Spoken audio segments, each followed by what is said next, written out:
25 سال عمر تھی حضور علیہ السلام کی جب حضرت خدیجۃ الکبریٰ سے آپ کا نکاح ہوا. 40 سال کی عمر میں حضور پر پہلی وحی کا نزول ہوا.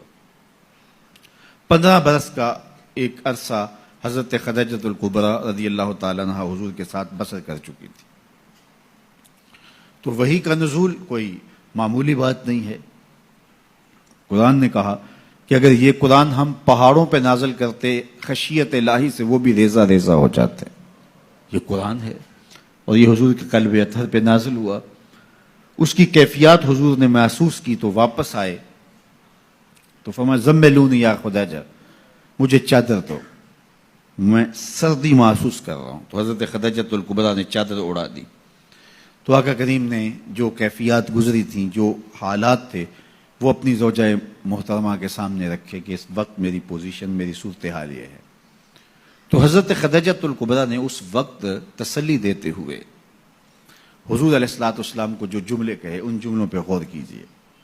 یہ حضور کی 40 سالہ زندگی کی کہانی حضور کی زوجہ کی زبانی ہے.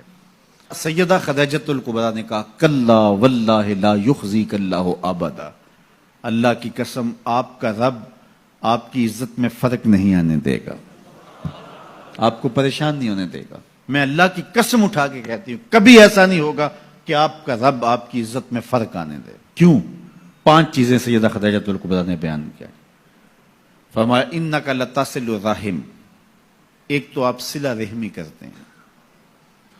دوسری بات ارشاد فرمائی وتحمل الکلہ، جن کا کوئی بوجھ اٹھانے والا نہیں اس کا بوجھ آپ اٹھاتے ہیں.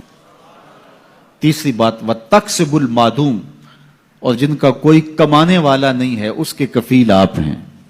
وتقری الضیف، اور لوگوں کی مہمان نوازی کرتے ہیں.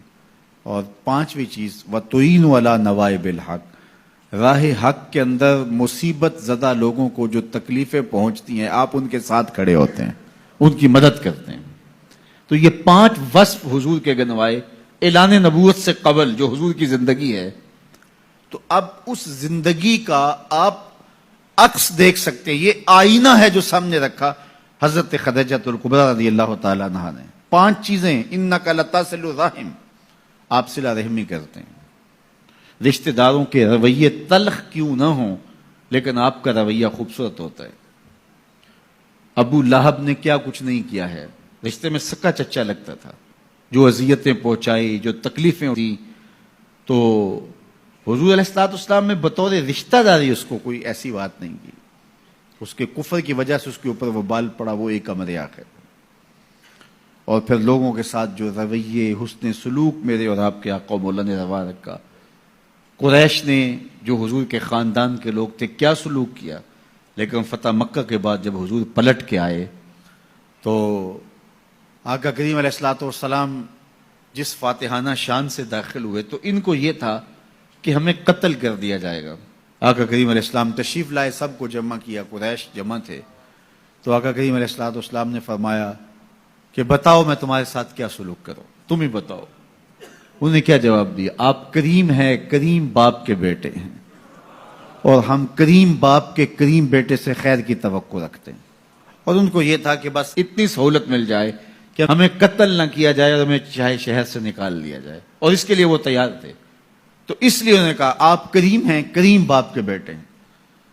تو حضور علیہ السلام نے فرمایا اذهبوا انتم الطلقاء لا تثریب علیکم اليوم، جاؤ چلے جاؤ، آج تم سے میں وہی کہوں گا جو میرے بھائی یوسف نے اپنے بھائیوں سے کہا تھا.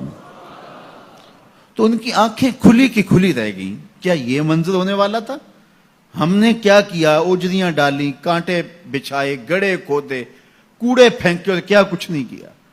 اور ان کا یہ رویہ، اللہ اکبر. تو یہ حضور علیہ السلام کی صلہ رحمی کی وہ مثال ہے کہ جو کائنات میں آپ کو کہیں اور نہیں ملے گی.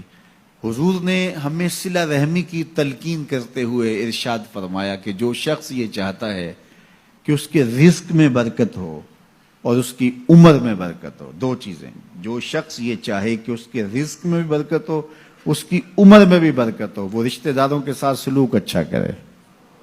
جب وہ صلہ رحمی کرے گا تو اللہ تعالیٰ اس کے بدلے میں اس کی عمر میں بھی برکت کرے گا اور اس کے رزق میں بھی برکت پائے.